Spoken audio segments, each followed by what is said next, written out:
Lesson number 8. The eighth lesson is true purpose of human life. Its meaning: on completion of education in our student life, we enter into household life. We take to some money earning profession, business or agriculture. We earn money and accumulate material acquisition. We earn money and accumulate material acquisitions.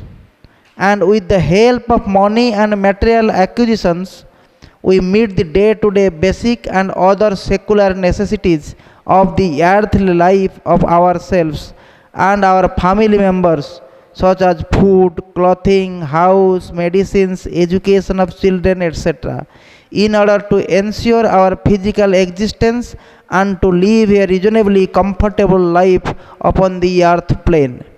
We also arrange for our marriages and engagement in some occupation, business, vocation or profession. We use money to meet our social and national needs and obligations in our lives.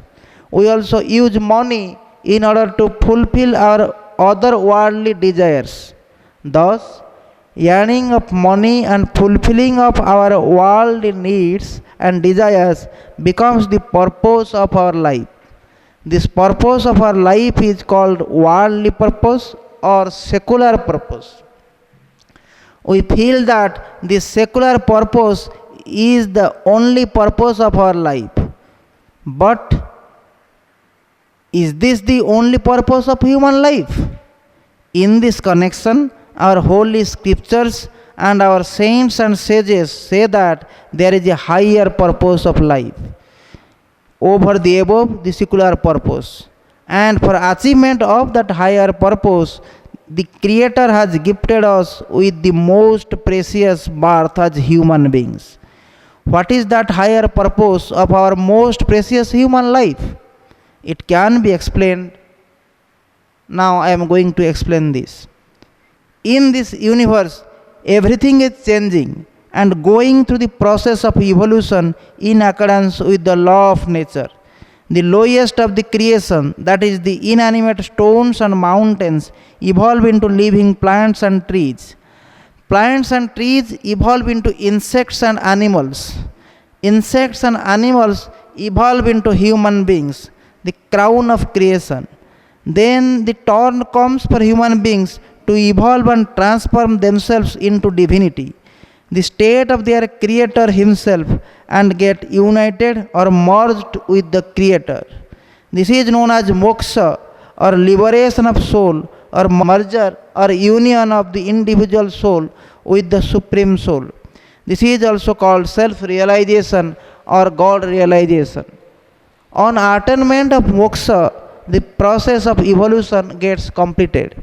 Consequently, the individual soul gets permanently liberated from the wheel of births and deaths, the greatest bondage, and does not take further rebirth in any species of life.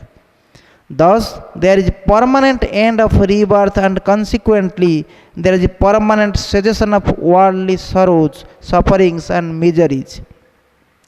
Because birth of the individual soul in any species of life upon the earth plane is full of worldly sorrows, sufferings, and miseries. And the individual soul of the human beings gets everlasting happiness and eternal peace. Thus, moksha, as our ancient holy scriptures and our rishis, munis, and sages say, is the higher purpose or the supreme purpose of human life, for attainment of which only the Creator has given this human birth to human beings. This purpose is called spiritual purpose. The spiritual purpose is the true purpose of human life upon this earth plane. What its necessity and importance is?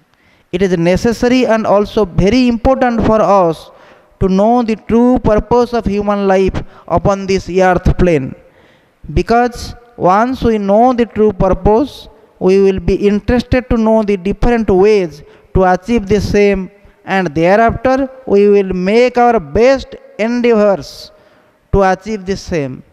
Otherwise, we will live our life for the worldly purpose or secular purpose only, and thereby we will spend our most precious human life purposelessly and meaninglessly and in vain. To know more about this, the knowledge required is, for acquiring detailed knowledge on this topic, please study the lesson number 2 on true purpose of human life in volume 3 of the book Youth, Arise, Awake and Adopt the Right Path of Life, written by Swami Sivananda Saraswati and Swami Chidananda Saraswati. Now let us discuss in the next lessons how the human beings need to build the superstructure of their precious human life completely, properly, strongly and nicely, so that they can live the long 3 parts of their precious human life ideally, successfully, purposefully, prosperously, happily and peacefully upon this earth plane. Here ends lesson number 8 on true purpose of human life.